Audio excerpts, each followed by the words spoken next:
ชื่อเด็กหญิงเอล่าเบญญรัตน์คัสเนตค่ะ อยู่ป .5/11 โรงเรียนสลีดีเดชค่ะ วันนี้เราจะมาทำการทดลองวิทยาศาสตร์นะคะ เรื่องเสียงสูงเสียงต่ำค่ะ เดี๋ยวเราจะมาทำกีตาร์กันเลยนะคะ อุปกรณ์มีดังนี้ค่ะ สิ่งแรกค่ะ เทปหนาค่ะ อันที่2ค่ะ เทปธรรมดาค่ะ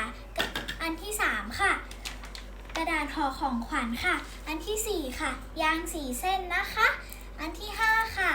มีกรรไกรด้วยค่ะ อันที่6ค่ะ แล้วก็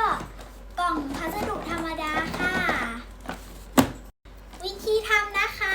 ขั้นตอนที่1ค่ะ เจาะรูค่ะ ขั้นตอนที่2ค่ะ ห่อของขวัญค่ะ ขั้นตอนที่3ค่ะ เอายางมารัดค่ะ ขั้นตอนที่4ค่ะ เอาสกอตเทปหนามาติดค่ะ เดี๋ยวเราไปทำการทดลองกันเลยค่ะ เริ่มการทดลองกันเลยค่ะ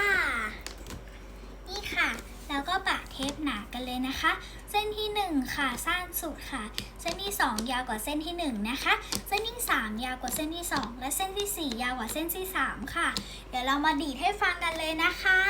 นี่ค่ะเส้นที่1เส้นที่2ค่ะ เส้นที่3ค่ะ เส้นที่4ค่ะ ทุกคนอยากรู้ไหมคะทำไมเสียงสูงเสียงต่ำต่างกันค่ะเดี๋ยวมาอธิบายให้ฟังกันเลยนะคะ นี่ค่ะ เพราะว่าเส้นที่1ค่ะ มันสั้นสุดค่ะทำให้มีมวลน้อยค่ะทำให้เกิดความถี่มากค่ะ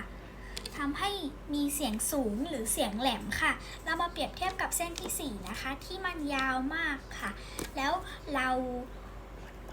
มันมีมวลมากค่ะทำให้มีความถี่น้อยค่ะทำให้เกิดเสียงทุ้มหรือเสียงต่ำค่ะนี่นะคะ